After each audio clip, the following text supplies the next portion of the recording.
Professor, só para localizar, nós estamos aqui em São João do Sabugi, com a presença de dois irmãos de Zoé Lucas de Brito. O nome de vocês é? Júlio e João Batista. Júlio e João Batista. Maria do Céu e Maria Vanúzia. O pessoal da UFRN? Não, São professores da rede particular, Colégio de Acesso. Eu queria ver conversar com um companheiro, você se diz seu nome, mete fogo. Edgar Cid Medeiros, natural daqui de São João do Sabugi, e que passei a maior parte da minha vida lá em São Paulo, aonde convivi muito com os meus primos, no caso o Zoé, que eu chamo Zoezinho. E você morava em São Paulo? Morei 55 anos. Até como é que você morando em São Paulo, como é que você tem esse contato com o Zoé? Localiza pra gente. Bom, ano, porque nunca nos afastamos. Eu sempre, todos os anos, vinha à festa de São João, acompanhei o crescimento deles em vários anos, né, padre? E a nossa amizade foi sempre muito próxima. Então, posso contar já está a introdução, está feita? Então vai lá. Quando Zoezinho saiu do Recife, ele foi trabalhar no Rio de Janeiro, numa... 1973. Deve ter sido em 71 ou 72, que em 73 ele já foi assassinado. Isso ali em Recife 70. Então foi para o Rio. Lá ele foi trabalhar numa distribuidora de investimento do ex-presidente da República, Juscelino Kubitschek. Ele tinha um cargo mais ou menos bom na DENASA. Aí foi o tempo que começou a aparecer muita concorrência, aí ele foi transferido para São Paulo, trabalhando na mesma DENASA com o cargo de coordenador, mas sem aumento de vencimento. Aí ele pediu a conta, ficou, quando falou que ele vendeu o livro, ele vendeu várias coisas, ele vendeu até aquelas bolinhas de encher assim, aquela bolinha de borracha e ela sobe, né? Mas aí ele voltou a trabalhar no mesmo ramo de investimentos de uma companhia chamada Paulo Williams. E nesse período aí, ele tinha chegado a morar lá em casa. Quando ele foi para São Paulo, ele morou num dos melhores hotéis de São Paulo. Quer dizer, não é o melhor, mas bem no centro, no Valor Anhangabaú, Hotel São Paulo. Aí perdeu o emprego, aí foi lá para casa, não, fica aqui. Aí morou uns meses lá em casa, aí arranjou emprego novamente. E depois da morte dele, que nós descobrimos aonde ele morava, Rua Helena Zé Renner, que aí disseram que é na Baixada do Glicério, e não é bem Baixada do Glicério, ela fica entre a Baixada do Glicério e o bairro da Liberdade, pode ser centro. Helena Zé Renner, 140, apartamento 1. Exatamente, era o térreo. Eu pedi a ele para nunca dar o endereço para nós, porque se a gente fosse preso e fosse torturado, a gente sabendo entregava, né? E eu seria muito suspeito porque eu fui da Polícia Militar há 30 anos, quer dizer, 14 anos na Guarda Civil, aí um ato complementar, acabou a minha corporação, eu passei para a Polícia Militar. Mas eu não queria nunca, mesmo obrigado, não saber o endereço dele, eu pedia para ele, olha, não dá endereço. Quando não deixa ele ficar muito tempo sem saber notícia sua, mas não deu endereço para nós. Depois da morte dele, que no dia que ele morreu, eu estava no quartel, eu estava de serviço. Você lembra a data? Olha, foi véspera de São Pedro. Véspera de São Pedro, 28. É 28, né? Eu acho que morreu dia 27. 27 de junho de 73? 73. 72. O dia qual era? Dia da semana, não lembro. É uma terça-feira. Uma terça-feira. Bom, como localizaram pessoas da família? Ele tinha, no bolso dele, tinha o endereço do irmão dele, o mais velho, que morava no Rio, o General Almério de Moura. 478. Eu não lembrava, não. Também eu só fui lá 2 vezes, né, compadre? Aí, ele começou a trabalhar nesse novo emprego e a gente sabia aonde era o emprego, ele sabia, bem no centro, bem pertinho da USP do Lago São Francisco, Faculdade de Direito do Lago São Francisco. Aí quando ele apareceu morto,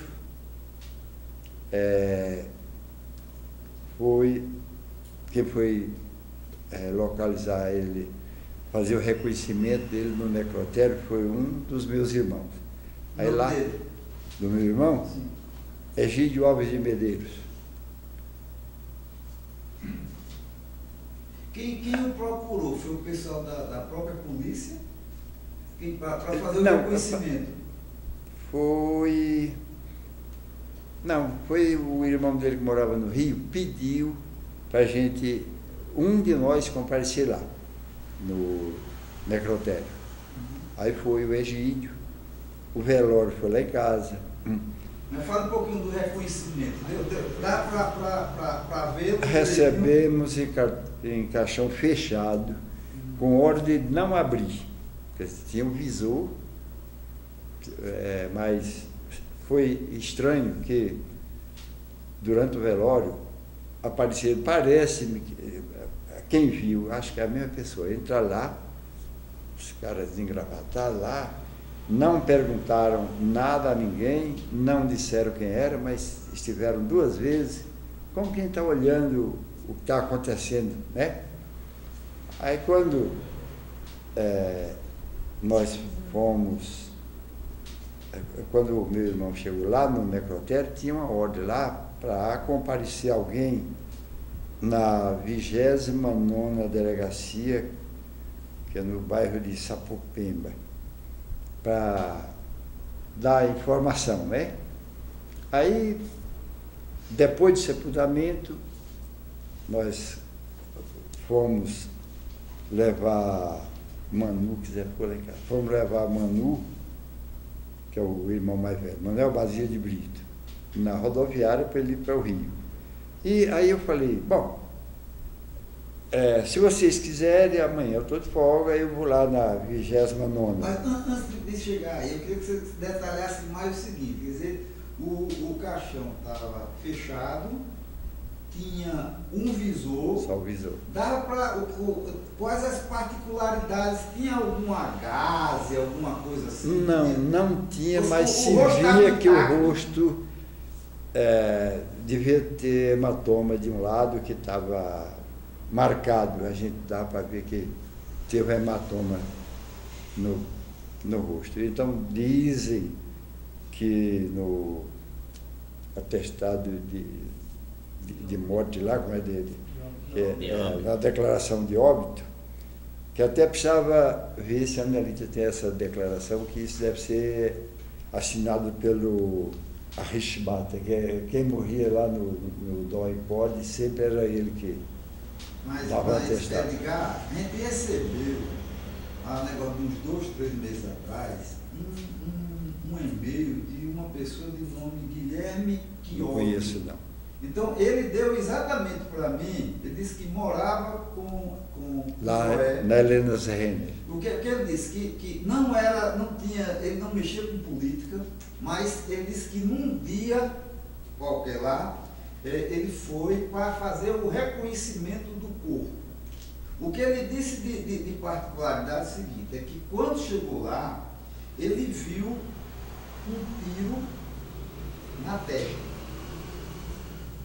Isso eu estou falando do Guilherme que chegou essa informação. Que deu para a gente o endereço, o negócio que a gente está para entrar em contato. Quer dizer, quando eu, depois disso tudo, eu entrei em contato com as pessoas que estavam presas com o Zoé em Recife, no caso, Luciano Almeida, Juliano Siqueira, Perli Cipriano e Tereza Vilaça, todos ficaram surpresos em relação à questão do tiro.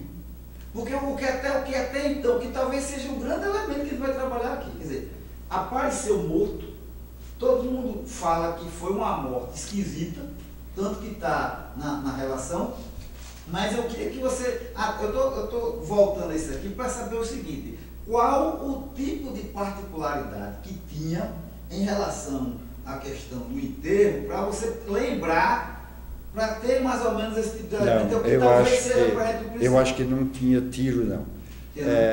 O hematoma parecia, vamos dizer assim, que ele deve ter sido jogado do trem. Pelo horário que ele apareceu morto,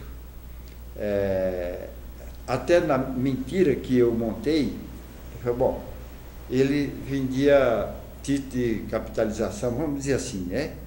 Aí eu inventei que ele tinha ido para Santo André, que ele apareceu morto numa estação, acho que é Ipiranga ou Parada Vemag, é uma paradinha encostada.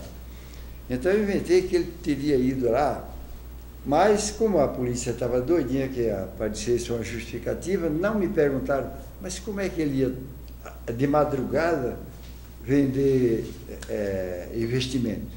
Porque a gente sabe que é operário, não tem o que fazer investimento não, é?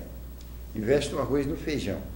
Mas eu queria só fazer uma coisa que para mim é uma surpresa. Por exemplo, eu só soube hoje que houve uma recomendação expressa para que o caixão não fosse aberto. Isso é muito estranho, não é? Quando a família recebe um corpo para sepultar e não pode ter o direito.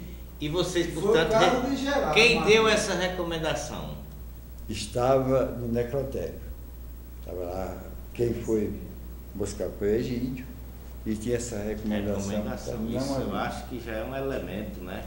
Porque a partir daí estava explícito que era para mostrar só o que tirasse qualquer suspeita, não é? O rosto. O rosto. Não. Se tivesse um tiro ali atrás, ninguém ia ver. Agora, né? Comentário que a gente veio sabendo por fora, que ele também estava com o braço quebrado.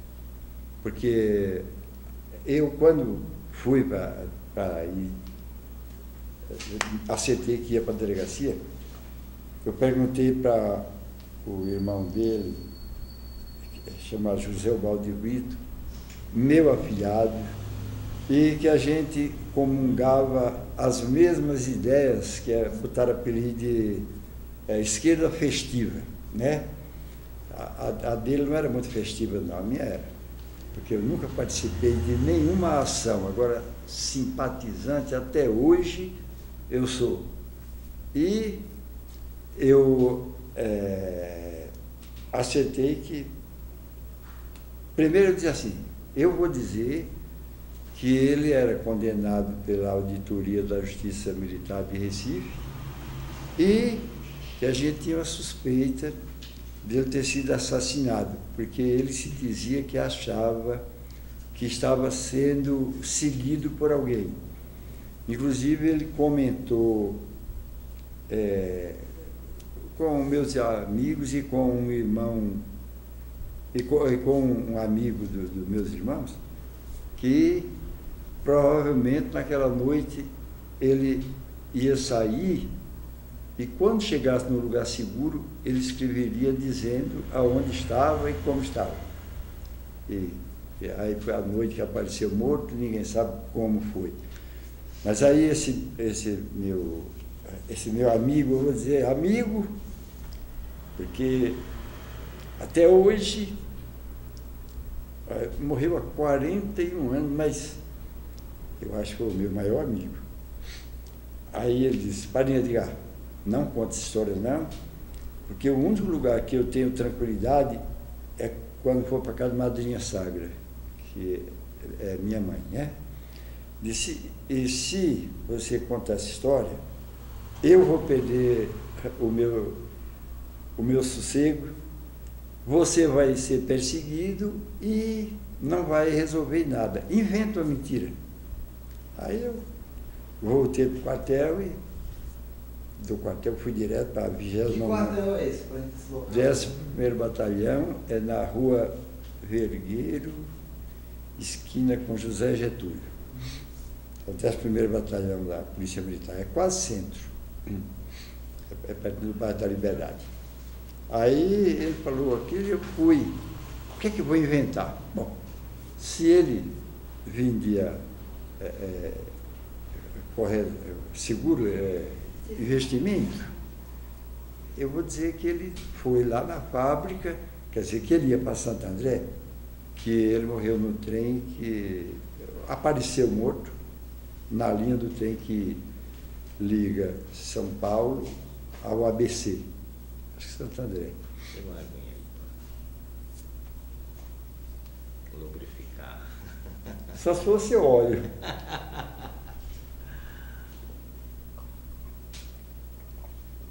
Roberto, enquanto ele tomava, o contato inicial, a polícia fez um contato com o irmão da gente em São Paulo, no Rio. No Rio. Que aí foi o nosso irmão que liga para eles, para que alguém fosse para fazer esse reconhecimento. Tá? Que ele tinha sido contactado. Depois ele gravou com. Aí quem ligou? Possivelmente a polícia de São Paulo, alguém que identificou, encontraram o corpo e não chamou a polícia. Né? Não, alguém teve, digamos, as notícias do acidente, o alegado acidente. Isso saiu em algum jornal, alguma coisa? Eu acho que não. Acho que eu nunca ouvi dizer que tivesse comentado tanto assim. Na verdade, aquele era pesado.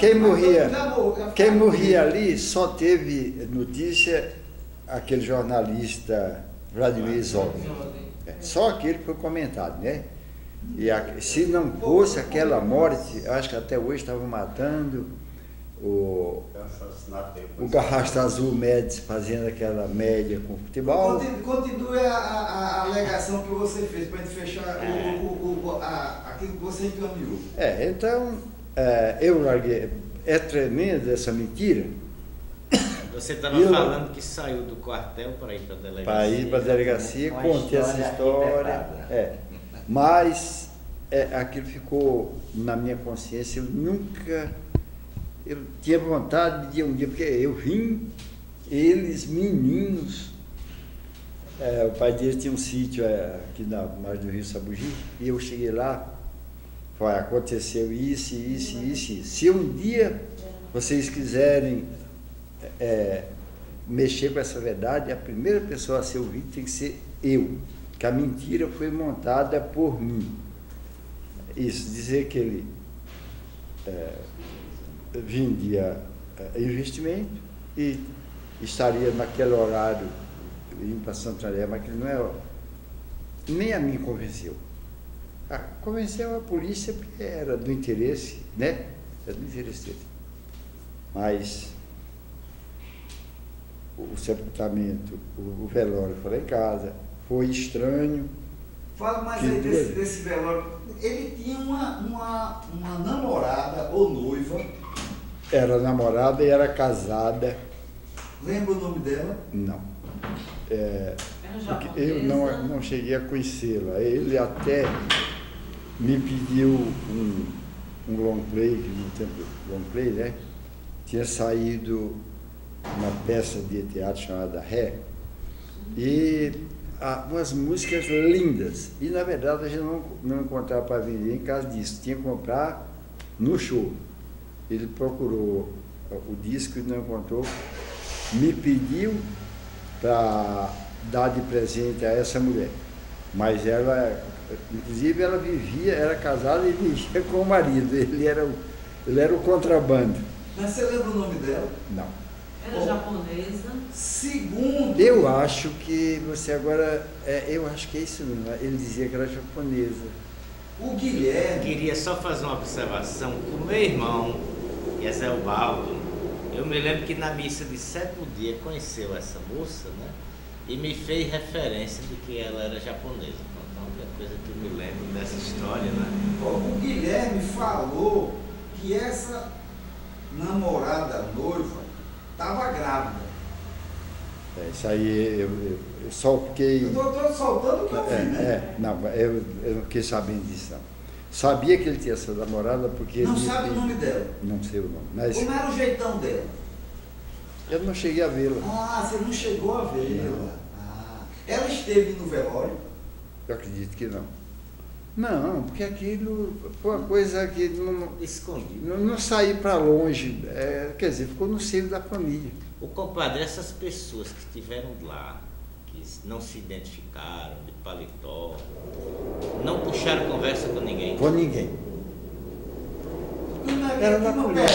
Era da polícia. Era da polícia. Era da polícia. Que naquele tempo, o matador da polícia era o Fleury. Sérgio Paranho Fleury, né? Acho que era isso aí. Que o DOPS de São Paulo foi praticamente não, o DOPS de São Paulo foi extinto. Quando o Franco Montoro se elegeu governador, disse que ia acabar, a Polícia Federal foi lá e puxou o DOPS inteirinho para eles. Foi Romeu Tuma, aquela turma, né? Romeu Tuma era chefe do serviço secreto. É tanto que dizem, o Romeu Tuma nunca maltratou ninguém, nunca torturou ninguém, mas também quiseram, ele era do serviço secreto. Era um setorzinho desse tamanho, que eu conheci muito a polícia, que 30 anos dá para conhecer, né? O Romeu Tuma, ele não me conhecia não, porque eu era desse tamanho assim, mas eu conhecia ele. Eu trabalhava numa delegacia que hoje a polícia que apreende contrabando. Naquele tempo que apreendia contrabando eram os fiscais, apoiado pela Polícia Estadual, a delegacia que eu trabalhava.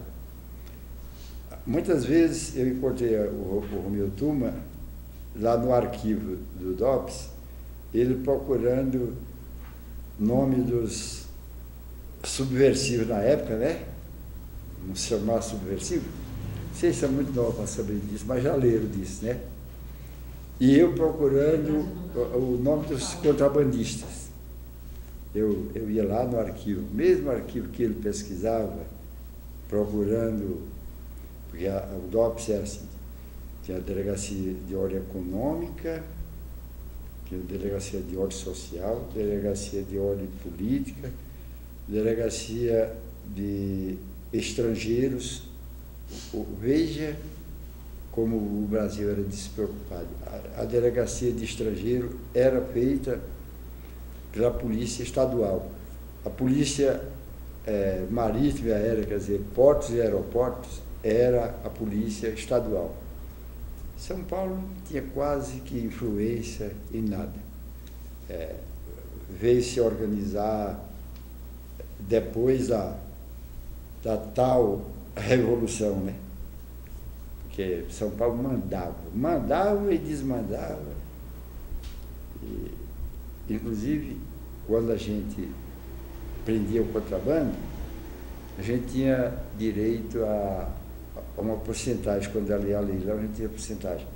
Quem acabou com esse negócio foi o Humberto de Alencar Castelo Branco, cortou essa comissão. Conhecimento de atividades políticas que Zoé tinha, ou você acha que ele estava mergulhado? Aqui no Recife. Lá eu acho que ele não teve a mínima participação. Não fez, porque ele era da LN, né? Será que ele não fez contato com as pessoas lá, não? Porque a LN era muito... Agora tem a coisa, eles tinham muita segurança, porque o irmão dele, que ele disse que quer ver se eu falo dele, ele era marinheiro, colega do que chamaram Cabo Anselmo, que não era cabo, ele era marinheiro de primeira classe, ele era presidente da Associação dos Cabos e Fuzileiros Navais, dos marinheiros e fuzileiros navais, marinheiro e fuzileiro navais. Eu cheguei a ser apresentado para ele, mas o irmão dele dizia para mim, olha, se eu conversar com alguém, se eu não lhe apresentar, se afaste, porque segurança, né? Então eles tinham muito cuidado com a segurança para não ficar conversando. Eu conversava muito porque eu não sei quem é, certamente eu que tinha as ideias, que era mais velho que ele, 5 anos, mas nós comungávamos as mesmas ideias, a não ser quando o Partido Comunista dividiu-se em dois, um ficou na linha russa e outro na linha chinesa. A linha chinesa é a parte que, vamos dizer, que a Dilma Rousseff foi lá para o Araguaia, porque eles queriam derrubar pelas armas. E no caso, o lado que eu simpatizava mais queria pelo voto. É tanto que eu falei para ele, quando ele me contou, eu disse, vamos pelo voto? Aí ele disse, eu já estou muito comprometido. Mas, então ele devia ter algum contato. Mas ele está falando não, do irmão. Do irmão. Um que até agora não apareceu em noticiário nenhum. Lá em São Paulo, pelo menos isso foi, veja, ele foi solto e ficou muito pouco tempo até ser assassinado. Ele foi condenado em junho de 1973, perdão, em fevereiro saiu a condenação dele lá em Recife. Zoezinho. 72, e em junho de 72 ele já estava assassinado. E houve exatamente esse período em que minha mãe estava muito doente de câncer, né? Ele teve, pelo meu irmão mais velho, a orientação de ir para a Argentina, ficar um período lá, né? E, inclusive meu irmão providenciou um recurso nesse momento, até onde eu sei da conversa com meu irmão mais velho, que infelizmente já morreu, é que meu irmão passou $6.000 para ele ir para Florianópolis e de Florianópolis se sentisse igualmente perseguido e ir para a Argentina. Agora que eu tenho a impressão que ele, pelas circunstâncias, não tinha militância. Agora, ele tinha sido condenado aqui em Pernambuco, e isso era uma rede, né, que de fato deve ter culminado com essa situação. Agora, o nome do seu irmão Manuel, Roberto me fez uma pergunta que eu não soube responder, para você voltar. Qual o cemitério que ele foi sepultado em São Paulo? Isso que eu quero saber. Nova Cachoeirinha. Cachoeirinha? Nova Cachoeirinha. Nova Cachoeirinha. Foi tudo assim, com nome, com tudo bonitinho, porque se precisar fazer assim um lance, uma exumação, alguma coisa não assim. Não dá. Sabe por quê? A parte que ele foi sepultado, começou a subir água. É tanto que o irmão dele, que mora em Alagoas, ou Pernambuco, Geraldo, foi lá para fazer a exumação, e quando abriu a cova, o caixão estava cheio d'água. Aí marcaram mais 2 vezes para fazer a exumação, era eu que ia e estava inundado. Então eles plantaram muito eucalipto e o eucalipto sugou a água, e o que eles fizeram? Aí já não me avisaram mais, mas quando eu procurei, disse que eles tinham afundado mais e sepultado gente em cima. Cimento, afundou e colocaram Então, quer dizer, cimento. É Nova Cachoeirinha qual é o município? Não, é São Paulo, Zona Norte. Zona Norte? Zona Norte. Então, quer dizer, na verdade, ele está lá, agora tem túmulos em cima hoje. Agora mais 40 Alguém ficou com alguma documentação desse local? Um número, alguma coisa assim? Anelita pediu para eu mandar para ela a documentação, tudo que tinha, quer dizer, só sobrou essas 3 fotografiazinhas dele. Porque eu mandei tudinho para a Anelita. Anelita, irmã mais velha nossa, né? Que mora em Recife. Deve estar com essa informação. ela não concorda que a gente fale que ele foi assassinado, não. Não, meu irmão tem atestado de óbito. Assim, uma pergunta bem concreta. Existe algum documento do cemitério Nova Cachoeirinha dizendo a questão da localização do local onde ele foi sepultado? Deve.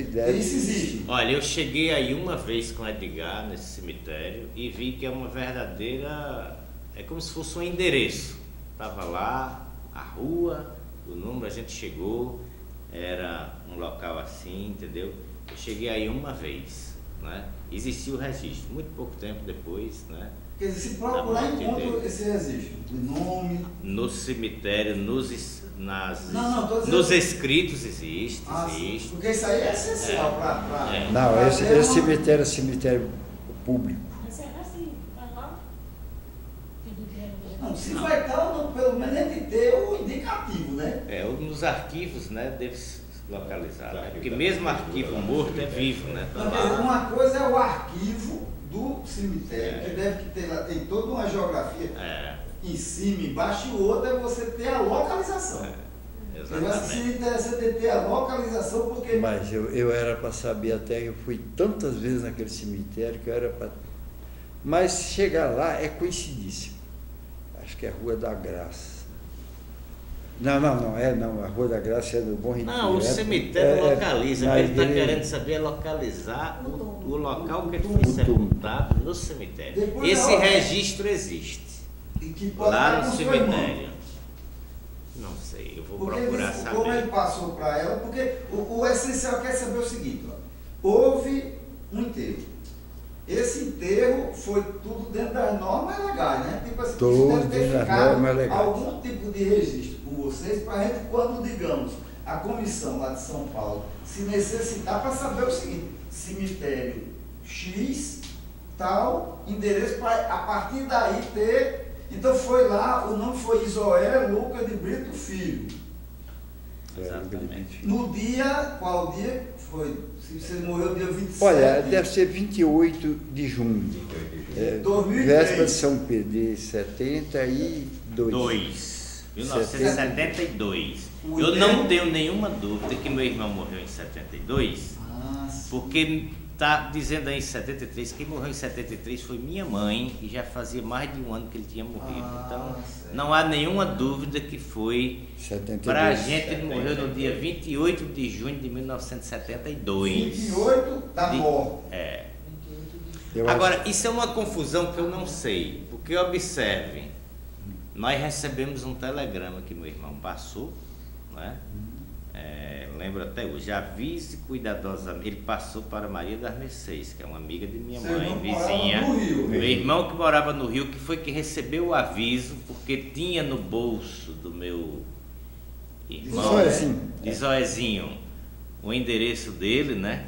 Então ele passou um telegrama assim, avise cuidadosamente mamãe, falecimento Zoezinho.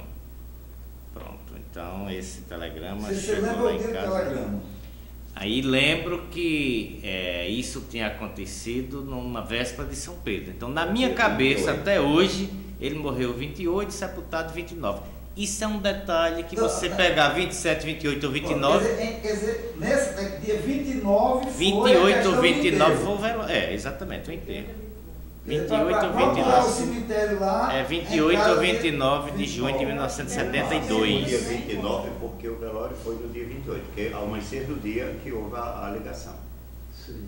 O contato com o Manu no domingo, no dia 28 pela manhã. Então, enquanto isso, em São Paulo, eles iam providenciando a questão toda. Agora, qual foi o material que você passou? Isso já para você. Qual o material que você passou para a irmã dele que possa elucidar essa questão de rua, local e tal? Toda documentação. O que é que você lembra? Eu não sou muito bem de negócio de morte, não, que eu só vou cuidar da minha. Isso era aquela documentação, guia, o endereço, o nome da pessoa. Veja bem, eu vou conversar com minha irmã, mas aí entra uma questão que... Minha irmã parece por uma questão religiosa, não concorda que se mexa nada. Ela era contrária à exumação, ficou braba com todo mundo, né? Mas isso é uma coisa que diz respeito à família. Eu vou conversar com ela. Eu vou fazer minha parte, porque eu hoje, a rigor, não podia estar aqui, mas eu acho que a memória do meu irmão merece que a gente resgate, né, esta causa pela qual ele lutou, né, e, enfim, tão jovem foi-se embora, né? Então a gente vai tentar resgatar. Porque a gente tem 3 momentos. A gente tem o quê? A gente tem o acontecimento da morte, a gente tem o momento do velório, a gente tem o momento do enterro e a gente tem um desdobramento disso tudo, visto que Edgar era da polícia. Algumas pessoas chegaram para comentar isso ou ficou tudo incubado? Tudo, só houve comentário no meio da família. Ninguém comentou com ninguém. Tem um amigo nosso, tanto meu como dos filhos de Zoé, que eu acho que ele tinha muita vontade de confirmar o que ele disse, porque não tem mais nada diferente. Chama-se Milton Ramalho, mora em Guarulhos, e ele tinha muita vontade de esclarecer isso, porque quando ele andou bem próximo a aparecer morto, ele tinha comentado que estava para ir embora. Até depois... Isso, Zoé falando para mim. Zoézinho falando desse Milton é amigo. vivo ainda, né? É? Milton é vivo ainda, né? É provável Milton, que Milton Ramalho, Ele mora em que local lá em Guarulhos, Qual no município bairro? de Guarulhos. Quem poderia dar notícia dele? Eufrásio. Eufrásio. Ou então eu, na minha agenda. Mas eu estou pegando tudo exatamente Claro. mesmo para o pessoal lá de São Paulo, né? Exatamente. O que é que você acha que ele poderia dar como Ele esteve no contribuição? velório, Milton? Acredito que sim, porque a casa dele é na mesma rua. Agora, acredito até que ele ainda era de menor. Ele era muito amigo, tanto de Zé como de Zoezinho, como nosso.